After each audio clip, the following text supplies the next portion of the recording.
Hello, everybody, and welcome to the 2022 edition of Giants European Health Tech Innovation Week. My name is Pilar Hermida.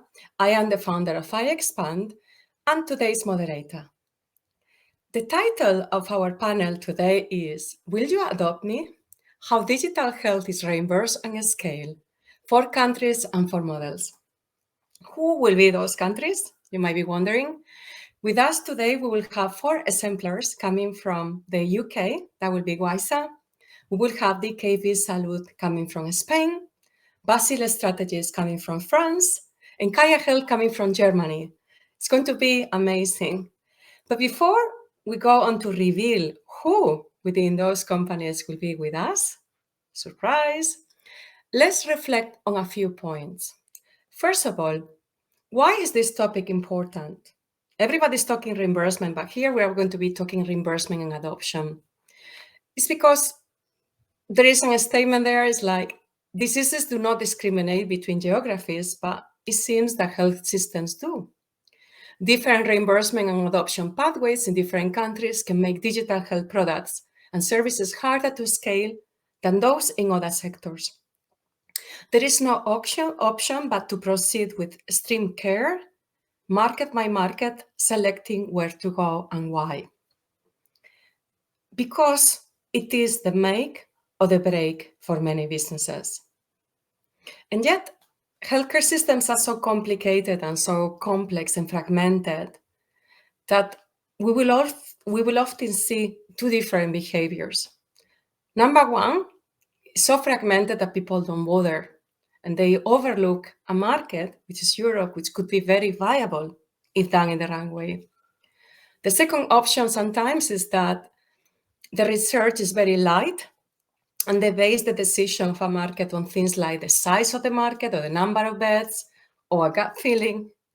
And that's also not very good because we should see how that market will work for you. If you should go to that market, will that market reimburse and adopt your solution at a scale? Because eventually the question is that a viable business for you? So this is a bit, in the next 30 minutes, we will try to answer to those questions. And how are we going to do that? We will play cartographers. First, we will kick off by providing a bird's eye view of how health systems are organized in Europe and why that matters to you, entrepreneurs. Then our cartographers in residence, which are our esteemed panelists, will zoom into the key aspects of their markets, how they're organized, how digital health solutions are reimbursed, and very importantly, will the systems enable for adoption at a scale eventually? By the end of the panel, we hope that you will leave with a clearer picture as to which are the key questions you need to consider before you embark on each market journey. The end point is basically to start deconstructing that black box of commercializing into health systems. So without further delay, let us welcome our panelists today.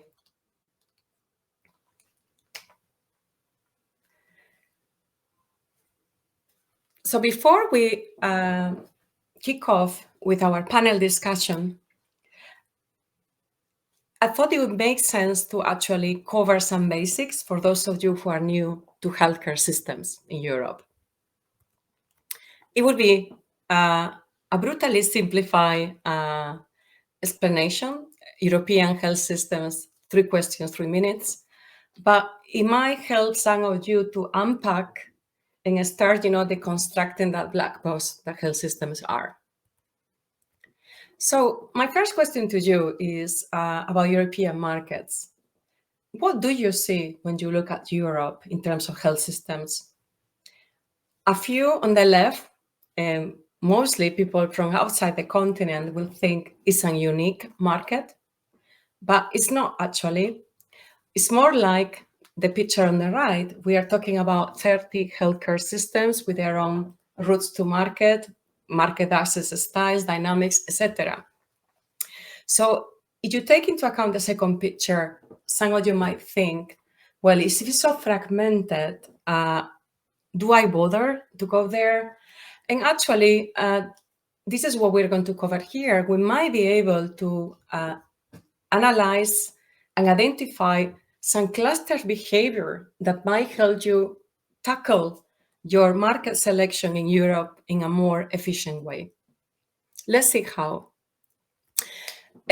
What we must avoid by all means is to gamble our market choices. I used to say this is like the European roulette, because a lot of people that don't know how to select markets, they might select them based on very gut feeling or on very generic assumptions, as we saw before. So do not do that, because that's quite dangerous. You might end up in the wrong market, and it might be a make or break for your company. So how do we get started? I'm going to give you 3 coordinates to navigate, like all cartographers need. And the number 1 is provision, the number 2 is funding, and the number 3 is governance. And we're going to look into that. Obviously, there are many more aspects and categories that we normally cover, but this is something that will get you quite far away. So provisioning. What is provisioning by whom in Europe? So the good news for Europeans is that Europe enjoys a public and universal health system, all the countries. However, something that's very important to clarify is that access for all doesn't mean it's a free tap. It's not for everything. There are some countries that are going to cover care services, tele-rehab, mental health, in a more complete ways than others. So depending on who you are, you need to check which are the countries that have a better package for that. Also extremely important, the funding is public, most of it by government, but citizens also have private health insurance. We're going to have DKV Salud with us, and she's going to be talking to us about that as well. But overall, like, Europe health systems are public. Each normally is a split of 70 to 30, even though provision of private health is on the rise. Why it matters for you? You need to figure out, when you choose your country in Europe, who is covered, what services are covered, and how much cost is covered, especially for the insurance-led systems. That takes us to the next parameter, which is funding, or coordinate in this case, yeah? Who pays for what? The good news is that Europe is equally split into 2 blocks of nearly equal weight. We have one block called the Beveridge model. We call it the NHS, yeah?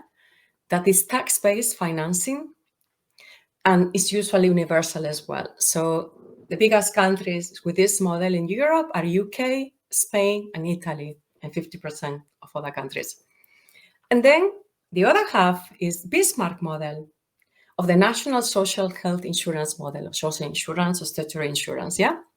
Where compulsory payments are made to Social Security. Germany, France, and other countries in Europe are examples of that. If you want to use lingo, the first model is called normally single payer, the Beveridge model, and the second model is called multi-payer, because there will be different insurance. Why it matters? It's because all of a sudden that picture we have with all these different flags and 30 countries is divided into 2 colors, the Bismarck and the Beveridge system. So it gives us more clarity, because if you're coming from a model that's insurance-led, where you are used to justifying to insurance, social insurance, how to approve or reimburse the solution, it might be better, easier for you to scale in a country that has similar dynamics, and vice versa. It also matters in terms of how the business models work, because even though in Europe, capitation, which is per capita payments, are the trend, in insurance-led model, a lot of things will be more like for fee service or transaction-driven services with costs, etc. So this is also something that's shaping that thing. And it also will shape your value proposition, because in NHS models, concepts like equity and democracy of access is very strong, whereas in countries led by insurance, concepts like the freedom of choice are very strong. So take that into account. So, okay, fair enough, public, universal, then two different systems. So by now you must think, what is the big deal? Why is everybody saying that Europe is so complicated? It's because we left the complexity for the end, don't we? The complexity is called governance. And governance is the Wild West. Governance is basically how the different countries or jurisdiction provision, reimburse, and adopt different digital health solutions. And here the big issue of what causes the difference is that is the fragmentation. Some systems will be decision-making, procurement, a lot of different areas will be centralized, decentralized, semi-decentralized. And the culture, because not all countries are so likely to embrace specific solutions. So here you will have to kind of go country by country. And this is expression, but it's my country, my way, because every country will have different flavors. We will see that in the cases of the UK, Spain, France, and Germany. How people do that will vary a lot by pathway, by region even within the same jurisdiction. So take that into account, because it does matter a lot. It is the difference between adoption or no adoption at scale. So the key questions really are these four questions. What are the reimbursement pathways for your solution? How do decision-making, procurement, and adoption scale in that market? And what are the key barriers? And for you, based on those answers, the final question, and the important one, should be, where do you go, why, and how fast will you monetize? Governance is going to be the focus of our panel discussion. Here, our speakers, our panelists, will actually unpack this a bit for you, and piece by piece, maybe we could put the puzzle together of what makes a more de-risk pathway to reimbursement and adoption for those countries. With that, I would like to welcome back the panel to us, and let's start the discussion.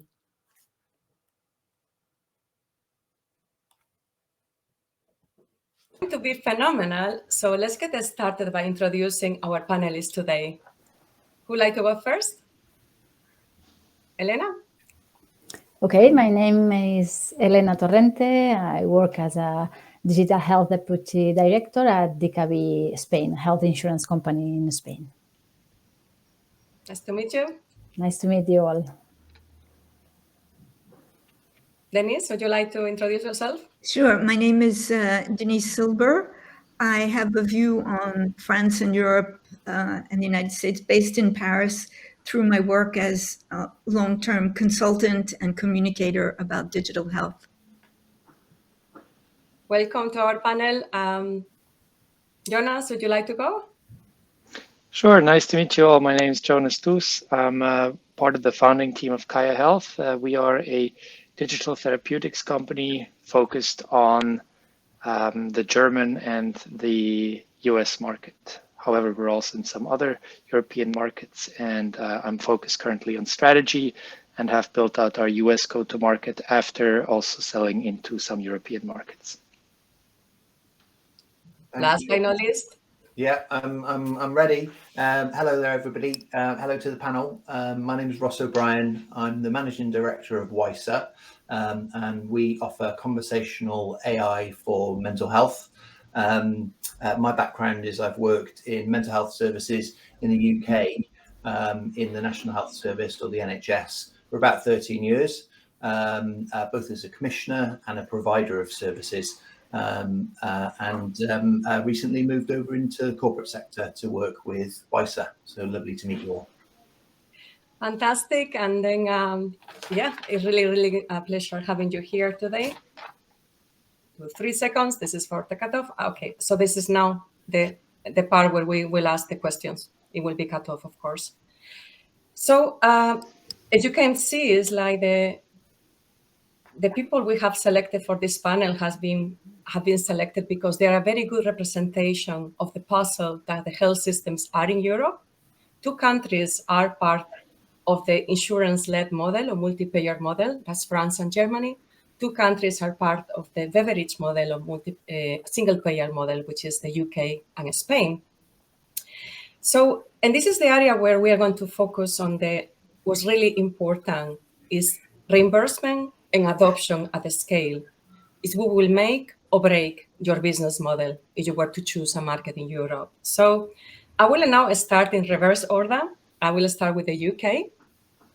And my question to you, Ross, is like, could you just zoom in a bit, paint a picture as to how the UK health system is organized, headlines, and from the point of view of WISA UK, how are the reimbursement pathways, and very important, how is the health technology assessment conducted in that country? Thank you. I'll try and remember all of those questions, so you might have to give me a nudge along the way. Interestingly, in the UK, as I said in my intro, we've got the National Health Service, or the NHS.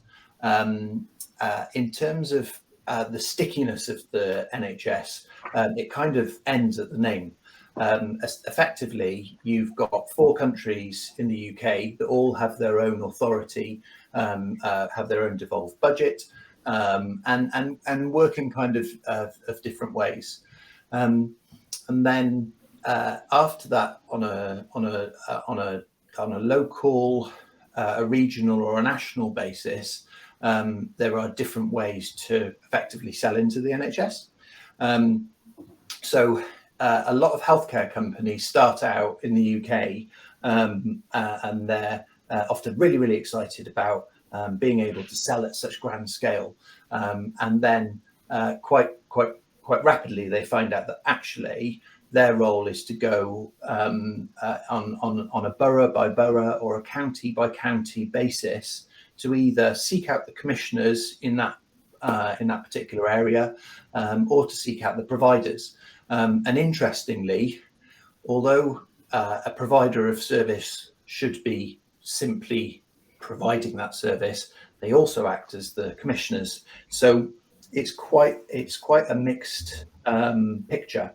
And to illustrate that in terms of how WISA engage with the NHS, we effectively engage at all of those levels concurrently. So we'll go to the local commissioners in one of the 32 boroughs in London. At the same time, we'll look to what's called ICS, or Integrated Care System patches, which cover larger swathes of a region. And at the same time, we'll talk to regions, and at the same time, we'll talk to countries and try and influence there. A lot of the time, in there, how did you go as WISA? You could tell us a bit more what WISA is. So the mental app. Yeah. So WISA is a global company, and we've got 4 million downloads internationally. And the reason why we've got so many downloads is essentially we want to put mental health care into the hands of everyone.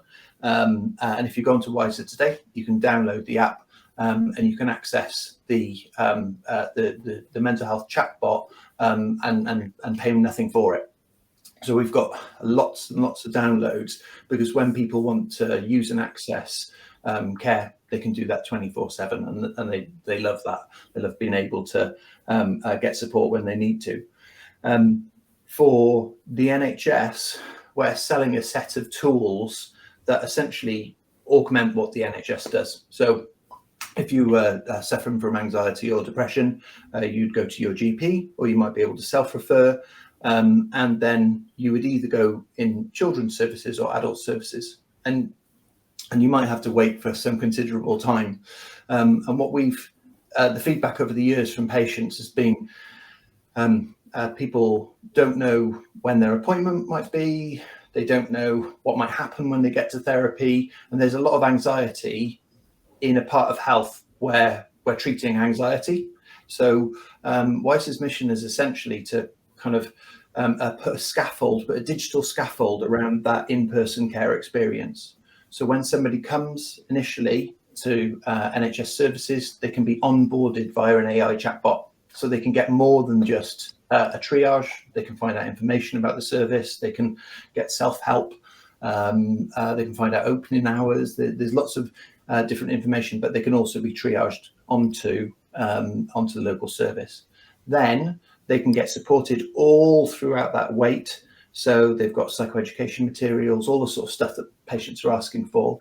And then we've got the option of treating patients digitally, so offering CCBT programs, and we've got therapists online as well. And when we go and sell this into the NHS, we often get quite quizzical looks because it's quite cutting edge and it's quite new. But essentially, we're able to go in and say how much we can save in terms of releasing more time for care. So clinicians have got more time to see patients, or giving patients a better quality experience up front as well. Because the thing, just to close on this part, on the reimbursement, is even though NHS England is fragmented, how you go to market, the pathways, you would have a more centralized health technology assessment. There is some, yeah. So that's how you have to prove the health economic models, clinical validation. Yeah, in the UK, it's still relatively recently, but there's a digital technologies assessment criteria, or the DTAC, and that's available throughout, and everyone has to reach that same bar in order to sell into the NHS. And essentially, that's all of the sort of stuff that you'd expect. It's the ISO standards, it's the cyber essentials, it's DCB 0129, all of the separate measures that you'd expect need in order to sell are all kind of in one place, corralled into one place. The bit that's missing for us is the reimbursement platform. But I'm sure elsewhere in Europe you can tell us about that and how successful it is or isn't. Now we will hear phenomenal, stories about that. But thank you so much for taking us, through the headlines: 4 nations, 4 systems, NHS England, fragmented pathways, for reimbursement and adoption, but more centralized, health systems. But in that spirit, let's go now to another beverage system country. That would be Spain. That's Elena. And Elena, the same thing. I'm not sure how. Let's paint a picture of what makes Spanish health systems. How are they organized? And maybe you could tell us a bit more about, but basically, is that comparable to the UK? How do you actually reimburse, digital healthcare and assess it as well? Okay, yes. So it's in fact it's very similar as of what Ross has been explaining about UK. In Spain, we have a national health system as well, is the beverage model. And it means that health attention is universal and free and public for all Spanish citizens and residents. So the national is, the system is national, but it is decentralized in favor of regional governments since 2022. So it means that in Spain we have 17 regions, comunidades autónomas, we call it, and the provision and the main management of healthcare is decentralized in regional, in that governments. So this means that also all what has to do with reimbursement is not centralized, but is dependent on each of the regions. The system is financed through taxes as the national health systems, but we have. So it means that we have a private insurance market that is voluntary, meaning that it's paid by users or by firms, And we have around 23% of the Spanish population that hold a double coverage. That means that those people that want to hold a policy, a private insurance, have the two coverages, the public and the private one. And I am explaining this because we are DKB, which is a health insurance company, and this is our market in Spain is this, no? Meaning that the Spanish population that buys our services have also the public system. Also, we have a specificity with civil servants, that civil servants in Spain have to choose one, the private or the public system. They have to choose either one or the other one, and the majority of the civil servants choose the private one, just for the context. So as I was saying before, in terms of reimbursement, there is no a common and a public, a national-wide reimbursement system.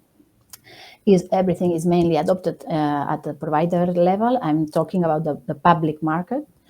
And there are regional certification initiatives, but it's not linked to prescription, and even less linked to reimbursement. So, for instance, in Andalusian region, there is and also in Catalonia, there are regional certification of apps, no? That the governments are certifying apps in terms of quality and effectiveness, but it is not linked to reimbursing. And but at least it serves as a certification, no? as a general recommendation that this app is a certified app by the public government, the regional one. So, but again, there is not the national wide perspective. But then we have also the possibility of entry to the private market. And here again, the complexity of is high, because we have a lot of stakeholders in the private market. We have health insurers, we have also hospital groups and other private providers. And so there are a lot of specificities also in the private market. So here the possibilities of adoption and reimbursement of solutions vary depending on if you are choosing the public or the private market, I would say. And also in each of the cases, there are specificities and complexities. Thank you, Elena. But would it be fair to also, just for the sake, because this is where we probably diverge a bit, from the UK model, at least depending on what you compare, like England, yeah? It would be fair to say that still, even though there is no specific reimbursement model, regions are adopting digital health by using different type of instruments, yeah?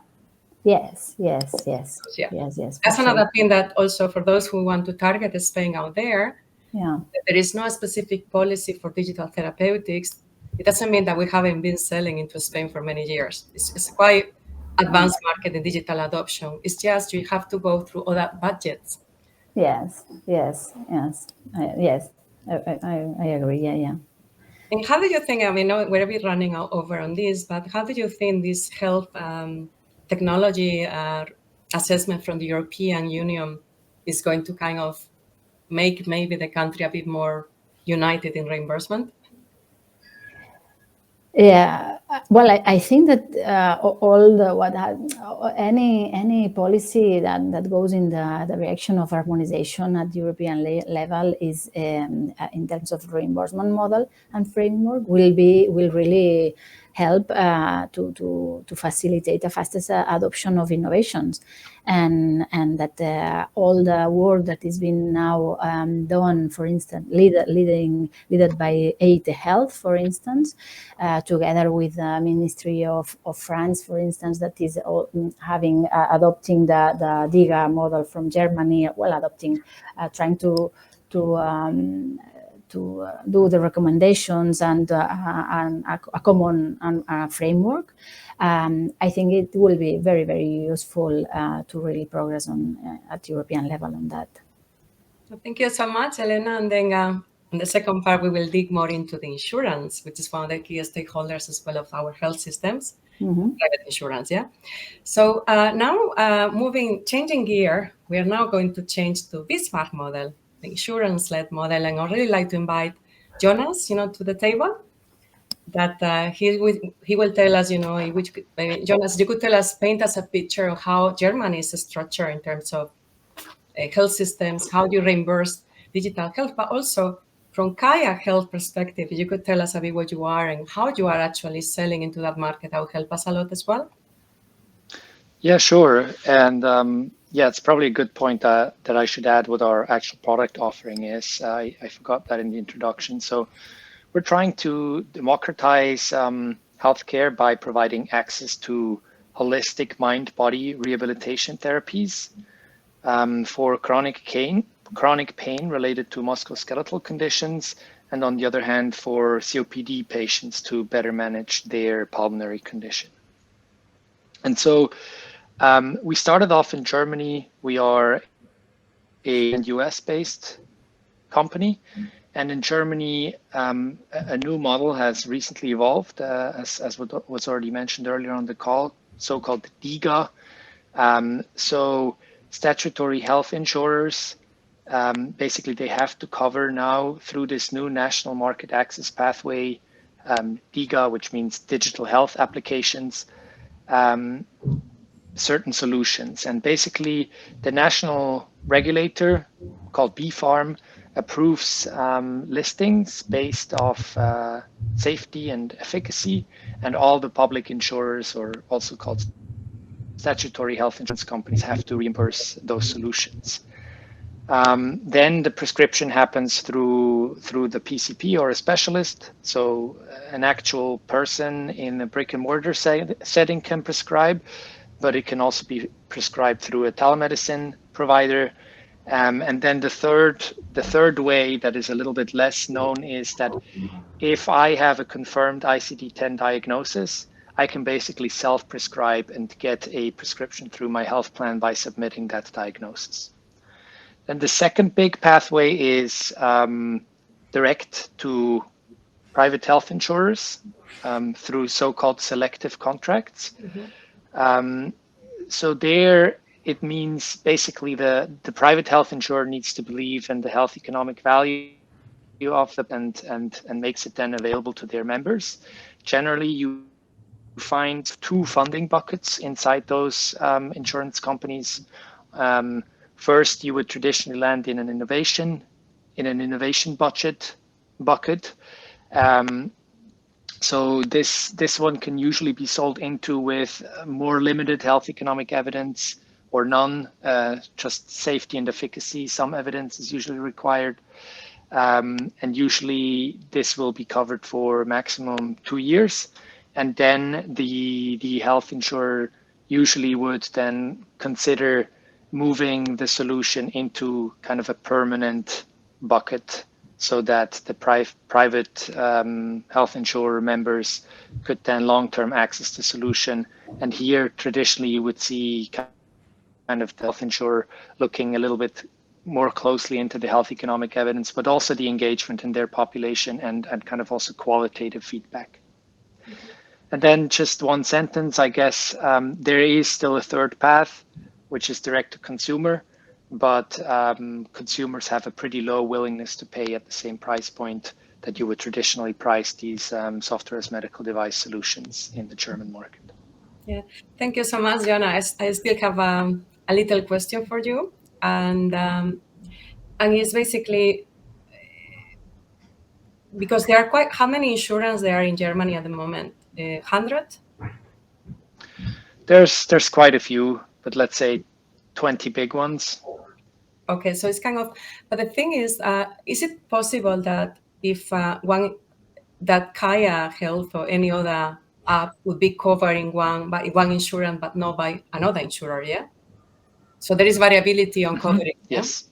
Because that's also a very important thing to kind of take into account when you go to market. That depends, if it's regional difference or insurance difference. But I think yeah, and also there's some companies, they go straight for this digital health application central market access pathway nowadays. Others choose to go the other route first.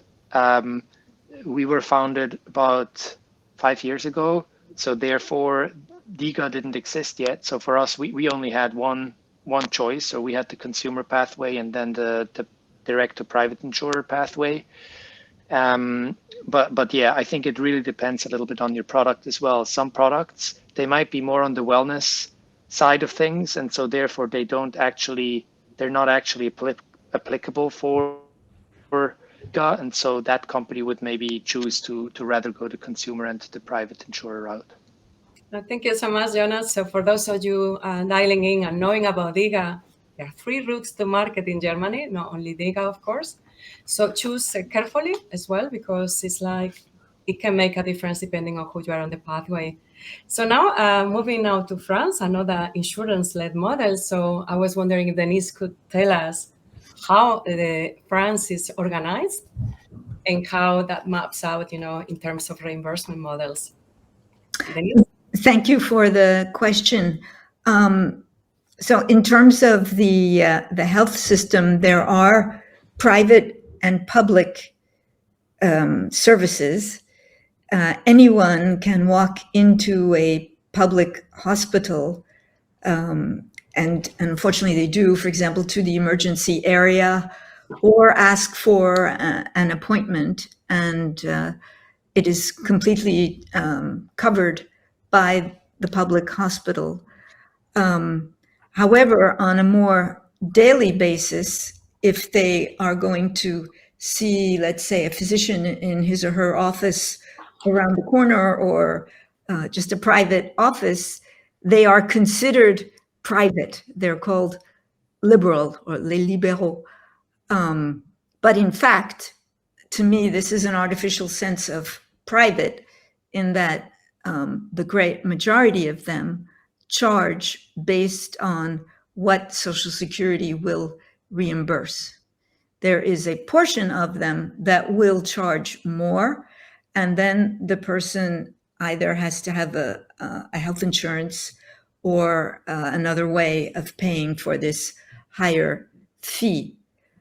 But to be more specific about reimbursement with relation to the startups and larger companies that might be watching us, they should know that really the open sesame of the French reimbursement system is to apply through what's called health insurance, but it's called Social Security, Sécurité Sociale, is to apply to them by first having an approval of the device, because everything is considered a device, it's not a medicine, by the high health authority that has a committee that will evaluate whether what you are proposing, the file that you have submitted, is worth it.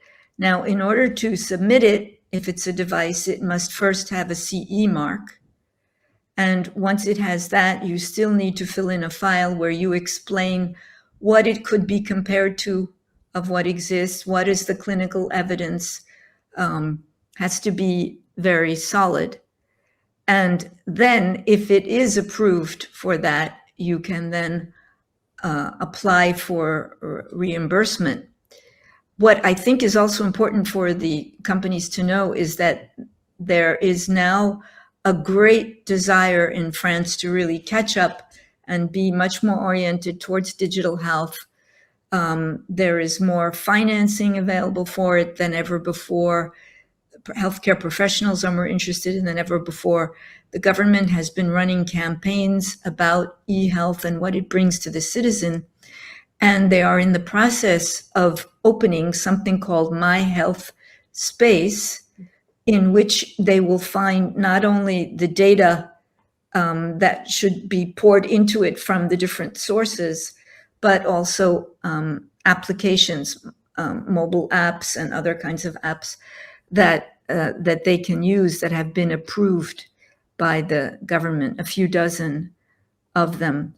And one other point is that you will now find information in English on the Ministry of Health's e-health agency portion of their website that addresses itself to those who would like to come to France and bring their products with them. And there is something called Genius, spelled Gnius, that has a number of pages in English to explain the process that we are talking about. That's genius, I guess. And I guess France is open for digital health business. That's the call for action. But as you have seen, and thank you to all of you for the incredible inputs. We have looked at zooming into the health systems, how they're organized, how they reimburse, what you need to prove or not prove, in order to be selected or get a license to sell. But as we saw at the introduction, all of that effort doesn't matter if your solution is not adopted at scale. And this is really where things get a bit tricky. We already are getting, the point that things are a bit slightly different, when you start digging out for details. And this is the area where we are going to ask the second question, very quickly, to Ross, again, in the same order in the UK. It's what needs, you talk to us about all the things that you need to do in order to validate the solution, but what does it need to happen for you to be able to scale as a company, and how does that translate into adoption?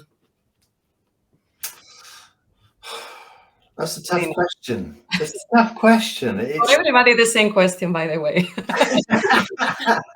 This is the panels are about the tough questions. It doesn't mean we will have the answer, but we need to put the fish on the table, as we say back home. Yeah, absolutely. So we often are faced with a kind of a circular chicken and egg kind of question, and that's show us your evidence. Where is your evidence to show that your solution is able to actually make a difference?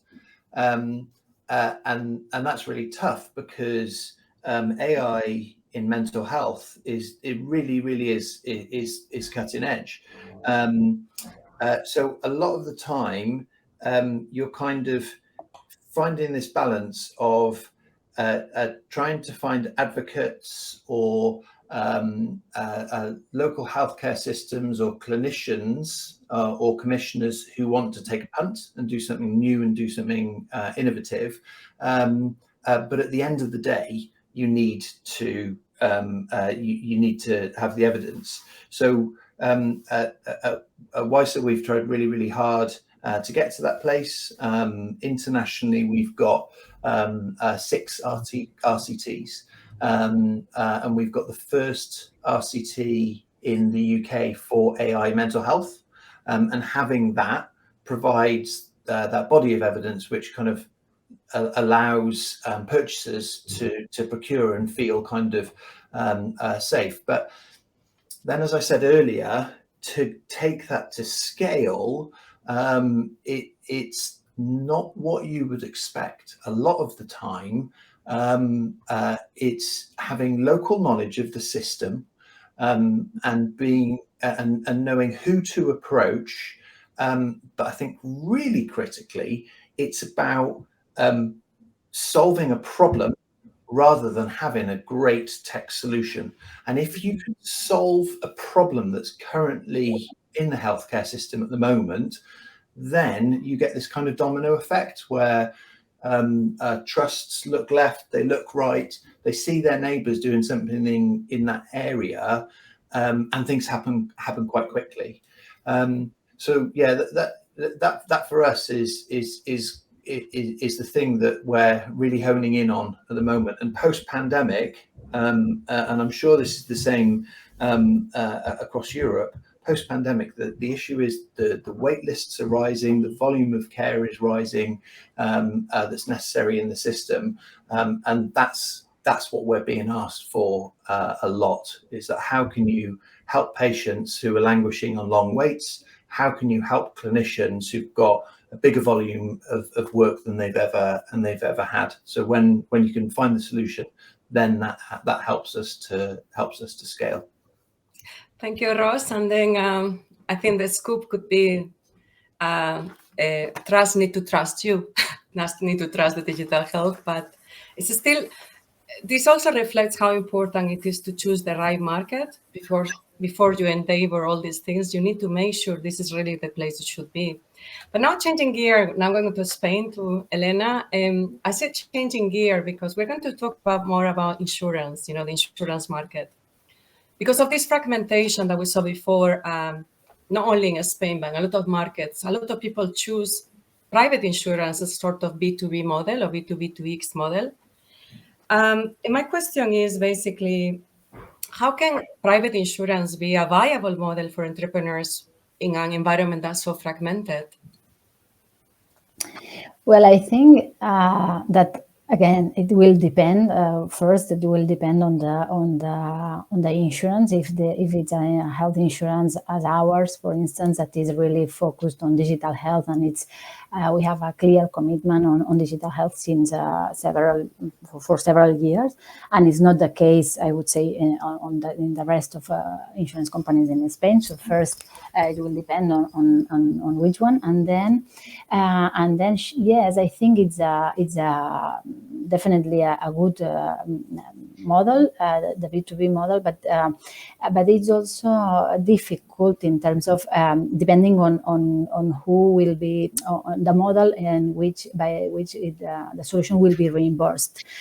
But because what I mean is that in our case, for instance, we have the possibility, we have a marketplace where we have the option to out of pocket payment directly by our policy holders. And this is a specificity of our insurance, and is a model that is quite interesting, and it's a more direct option, no? for all those entrepreneurs and for those that have solutions using this model, because the model where the reimbursement is done by the insurance, and that is included in the coverage, is quite difficult, because we really need to assure that this all that has been said before also, no? All that the clinical evidence, all that the CE mark, or all the level that we need to ensure to offer this to all our clients, and this is a model that is more complex, I would say. So again, it will depend on the private insurer and in the company. It will depend on the company, and here the models can vary. And overall, Elena, just very succinctly, how open do you think is the culture to embrace digital health in Spain? I would say, as it has already said, it has been a pre and post pandemic, and now after COVID, there is much more openness to embrace digital health, without doubt. Okay, thank you so much, because that takes me to Jonas now in Germany, because we're going to talk about culture and adoption, and maybe you could share with us how open is Germany to embrace digital health and specifically digital therapeutics? I mean, I know the policymakers and the frameworks are there, but what about the clinicians and the patients and insurance? Yeah, great. Very multifold question. So I think we already touched on a couple of things in terms of what are kind of the hard thresholds to meet for adoption, right? Like clinical evidence for safety and efficacy, regulatory compliance, CE mark, MDR, QMS in place, ISO certification, IT security. What I would point out among those is that in Germany, IT security and privacy has a very is one that is very emphasized, and especially for companies going after DIGA, it is a requirement to not only host on servers in Germany, but also host with a German hosting company. So that's maybe a special one. Regarding kind of the culture, so you made the point already that I think from a politics standpoint, this is Jens Spahn's Lighthouse project. So there's certainly strong backing on the level, but some things still need to smooth out, such as willingness to pay by statutory health insurances. There's still a bit of negotiation and pushback going on there. And then maybe the other one that is interesting to look at just from a consumer standpoint, I think there's growing interest, but also there's still a couple of concerns around data privacy. People are not yet very used to have their healthcare data hosted digitally, and I think compared to certain other countries, maybe Germany is still lagging a little bit. However, catching up very quickly. Because you're talking maybe from your perspective, because at the moment you are calling us from New York, I think. You are covering US. I mean, just very succinctly, how different it is the appetite for digital healthcare over there compared to Germany? Yeah, I mean, so the US, for example, doesn't have a national standardized market access pathway for software as a medical device yet. There are certain bills that are being drafted. On the other hand, I think something important to mention is that almost all working age US individuals are insured through their employer, and employers are very innovative and fast to adopt new solutions because they feel this cost pressure themselves directly. The employer in the US is actually, if it's a large employer, if you, Pilar, are getting a surgery for $45,000, I will directly pay exactly $45,000. There's certain risk sharing arrangements to be had as well, but that's generally the case for large employers. So they are always at the forefront of innovating and buying these solutions, and then kind of pushing them onto, softly pushing them or offering them to their workforce. And so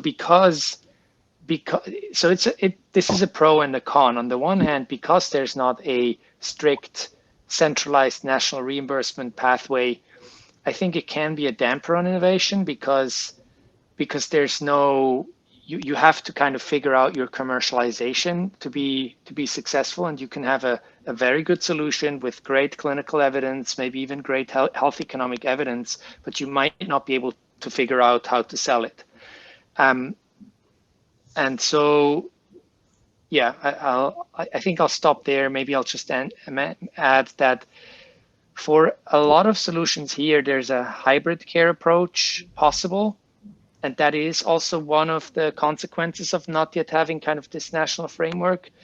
Because, for example, DIGA doesn't allow for a human coach to be part of the solution, or any kind of human intervention to be part of the digital solution.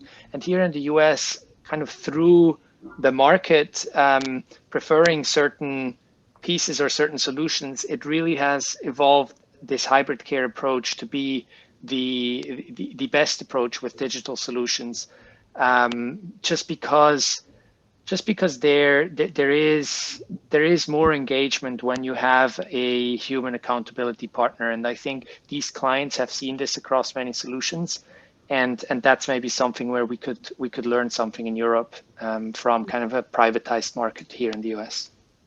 Thank you so much, and this is a very interesting thought. I wasn't aware it was only digital in DIGA was only digital, but very good. And then moving to France, to Denise. Denise, I mean, France already has some approvals for telemedicine, but somehow digital health has some issues, friction to scale up. Can you tell us, share with us your thoughts on that, and maybe who could break that knot or that bottleneck, Yeah, that is a great question, because there is so much effort being made currently to ensure by the government and by people in favor of it that digital health advances. And yet we have seen, for example, with teleconsultation, a sharp drop once it was possible to go back to the regular office. And the first application that was approved with reimbursement, which is for follow-up with lung cancer patients, has not had the uptake that would have been considered possible. And I compare it or contrast it to how it would go with a medicine. With a medicine, there is huge investment in the years that precede the arrival of the product on the market in order to acquaint the whole healthcare system, in particular the professionals, with some new pharmacological concept or maybe a new aspect of a disease that is already known. Then there is just such a very developed marketing of the drugs and clinical trials whose real purpose is only to get them to try it, these post-marketing, and to try it and to understand what the side effects might be at a larger scale. So there is huge effort from before the cradle to the grave of a pharmacological product. And we have been going in with eHealth trying to do a shortcut of just launching it. Yes, there have been maybe hospital departments that have tried it, but there isn't this training investment as well. I could have mentioned all that the pharmaceutical companies do on training doctors, not just informing them. And everyone is saying, what a pity, because healthcare professionals aren't learning how to use digital health concretely while they're in their studies or even in their continuing education. And so all of these great things are going not unused, but much less used. So my recommendation is to really think about that. And maybe, interestingly enough, the way to go is to go into a niche, to really take something that is very specific so that you as the company can address a very specific population of professionals and that you can afford to provide them with this training and accompaniment and getting them to do trials with it.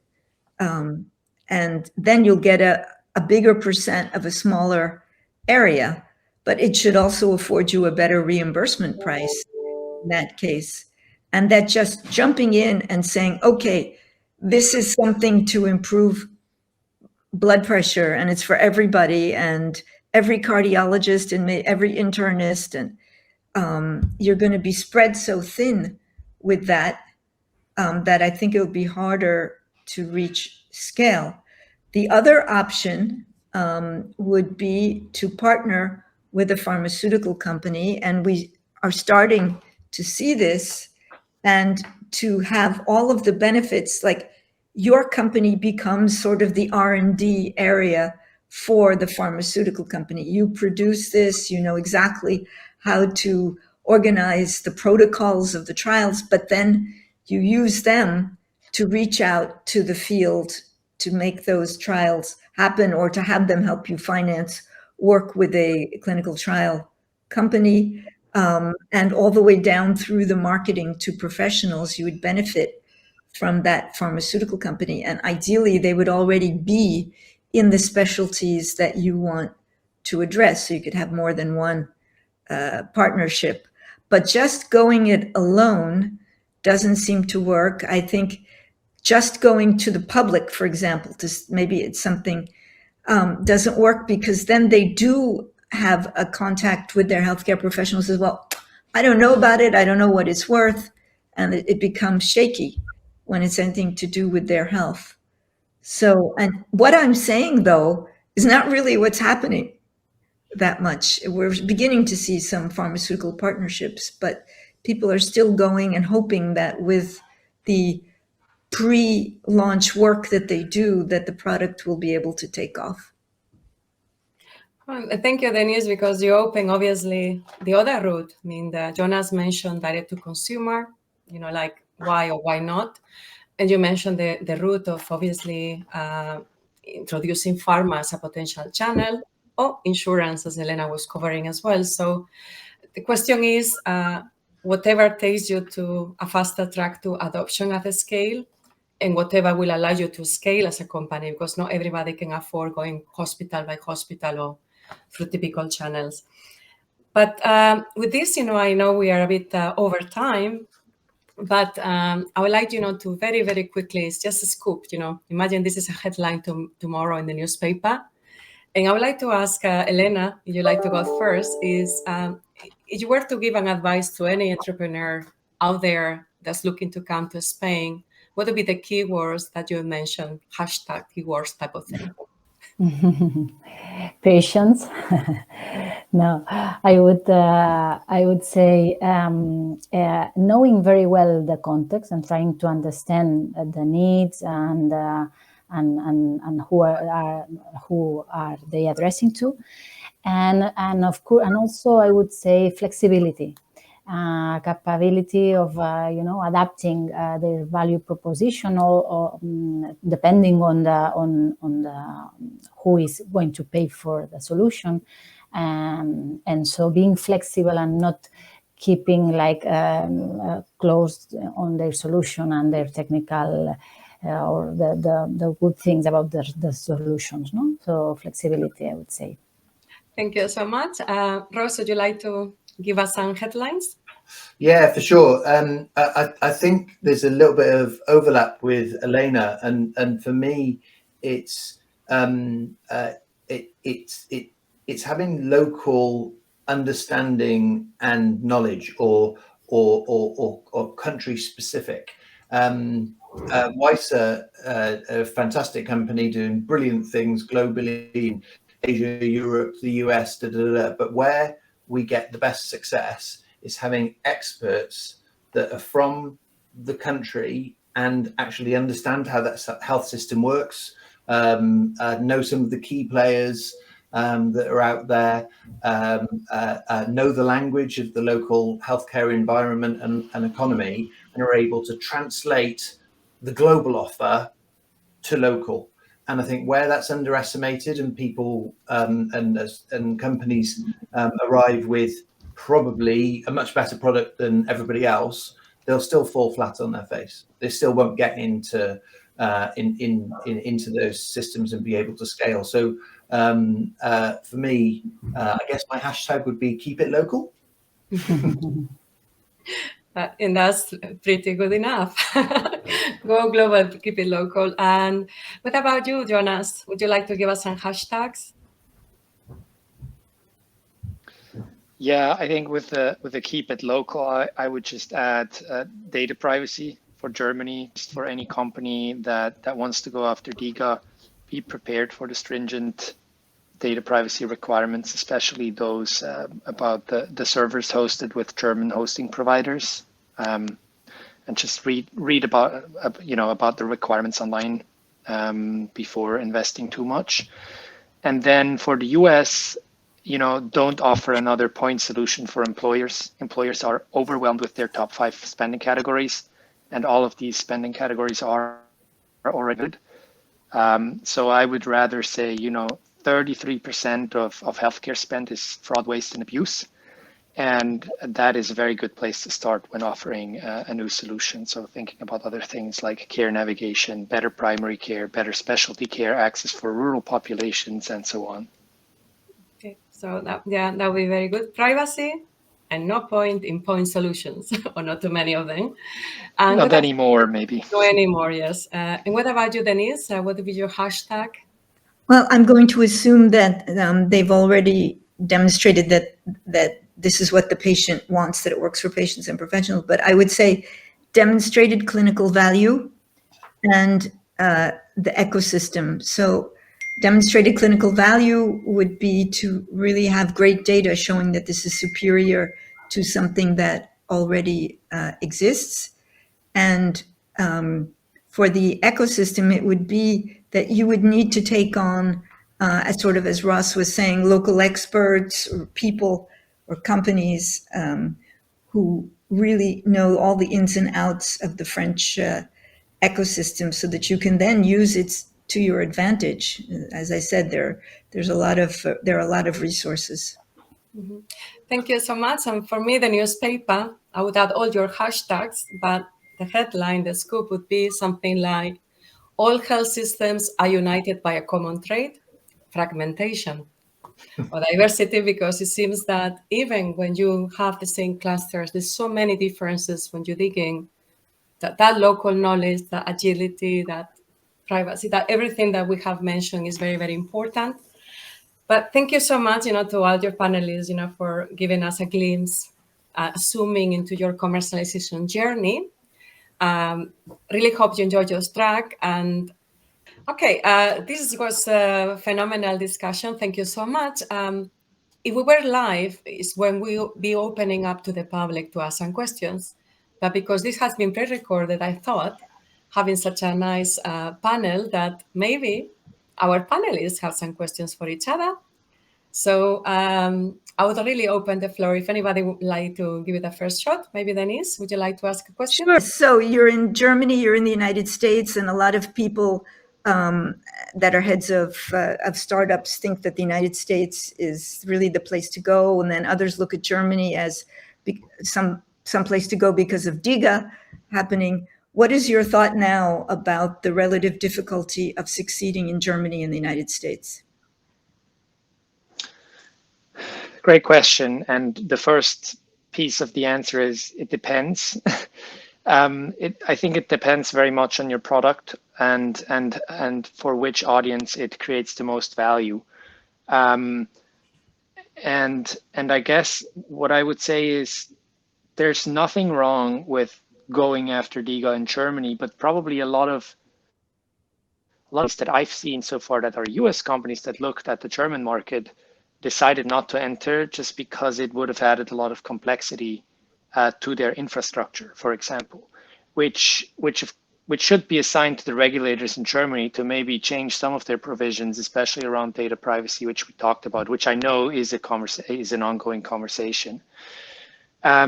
What would I say to companies the other way around, European companies that want to go to the US? Look at your product, look at what does the competitive landscape look like in the US for your particular indication. If you are treating an indication which is not in the top 5 spending categories for employers, you're most likely not going to be successful to sell that into the employer self-funded market anytime soon, because they're very overwhelmed and focused on the top 5 categories. However, if you have a medical device that is, let's say, for a rare disease that could be sold in conjunction with a pharmaceutical, or could help for maybe diagnose, short circuit the path to diagnosis for a particular condition where there could be a pharma interest, and you could partner up with pharma, maybe that's a better pathway, right? So I would warn any company of the added complexity of operating in such different environments. But at the same time, I think it is always worth looking at what would be buyers and how would you get reimbursed. But what I wouldn't do is just go, decide this is a seemingly big market and thinking you can just enter the market, change the product a bit without doing really deep research into how are you actually going to get reimbursed there first. No, that's and it goes very much in line with the other comments before. Anybody else who have another question for each other? I would have one for Ross. Okay. So Denise mentioned a bit earlier that France is trying to attract foreign companies to bring innovation to France and enter the market by supplying more information in English and so on. How beneficial or necessary would you say is it to be a UK-based company or have a UK office to land the contract with one of the NHS entities? Or do you think there is a difference between coming from abroad and trying to operate in the UK or already being there or being a UK-based company? Thanks, Jonas. That's an interesting question. I think what we've seen in the last 2 years with the pandemic is much more of an openness for the UK to deal with international companies that don't necessarily have a UK base. A lot of the digital business that's happened in the last 2 years has happened online, and pretty big deals have been done without anybody meeting face to face, or companies having had a track record based in the country that they're selling into. However, along the same lines is what you were talking about in terms of information governance specifics for Germany. the UK has also kind of doubled down on its efforts in terms of cybersecurity with digital health products, and now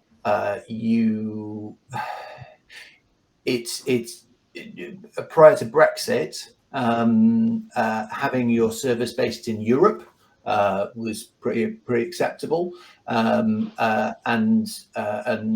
the shift seems to have moved to data needs to be held and processed in the UK, and I see that as a bit of a barrier. We don't have a stipulation that it has to be a UK-based company that owns the server and runs it. So a lot of the time, companies will use, the bigger hosting platforms like AWS or Microsoft or whomever. But yeah, I wouldn't say there's a prerequisite to have your base in the UK or even have a satellite office. I think if you have local expertise, you can still operate virtually. And there's a couple of examples of that, especially actually in another field which is close to my heart. If I can segue into a question for Denise. One of the areas that, as well as AI mental health, that I'm really interested in is immersive reality and the applications in healthcare. And I know Denise is a big fan as well. I guess in the UK, the work that we've been doing is to try and create a framework so that immersive health reality interventions have a place where they can be trialed, where they can go through cybersecurity information governance, where they can be scaled, where they can kind of essentially be match made with academics and other corporates, and at the end of that pathway be prescribed on a framework. And that's what we've called for in the UK. In what's the picture like in France in terms of both the selling into the system and the procurement, Denise? So first, congratulations, Ross, on all that you did to make that framework possible. I know that framework comes out of a study and a report that you were heavily involved in, and that's a great question. There is not an equivalent in France of what you have described. And where we are for the moment is that a number of different French-based companies that propose virtual reality applications or devices have approached hospitals all over France, and many hospitals have been involved in trials. But this is particularly the most common indication is for painful procedures. Simultaneously, one of the virtual reality startups approached, but this was before COVID, approached a number of psychologists with private offices and trained them to use virtual reality for phobias. So that's basically where we are. And those hospitals are able to purchase the headsets equipped with the device through wholesalers. Because I guess it's an expense of the hospital to improve the results for this procedure. And there's quite a bit of, there's been a fair amount of information on for consumers on the news about the fact that you might find yourself with such an opportunity to avoid pain. But there isn't this major push that maybe can come from what you're talking about with the framework. And I guess that France, as many other countries, is dependent on a broader distribution of headsets. For the moment, the total number of headsets sold around the world is so low, even though the price has gone down, that we're like in the way early years of mobile health. So I guess that if a government were to become convinced of the data and the way you've structured it in the UK would definitely be the way to go. And with this immersive brochure, we will conclude this panel. It is quite clear that all countries have to learn from each other, because maybe in the future we will finally harmonize and democratize a bit, how healthcare is provisioned across the world, and we need to start, somewhere. But anyway, thank you so much. Thank you to our panelists for these incredible, inputs, for taking us on that journey across their own experiences in their own health systems. And just as a final thought, it's quite clear that for those of you trying to select a market, think carefully. The country you choose will set the tone, will determine the next steps. So it has to be pondered. It's like I always said that healthcare is a market for connoisseurs. It has to be taken slowly. We have to marinate things. It's not a fast market. Because we could argue, and here was a bit, why we structure this in this way, reimbursement and then adoption. Whereas we might find sometimes ways to reimburse at the scale, I don't think truly there is no way to adopt things at the scale yet. A lot of things need to happen in the culture, education, and a lot of even technology and fragmentation aspects. So we have to work together on that, but knowing that the compass of our journey towards healthcare has to be adoption at the end. That's where it has to point. That's what the business needs as well. But with all this, thank you so much. And I hope you have an excellent week at Giant. Thank you. Bye-bye. Thanks, everybody. Thank you.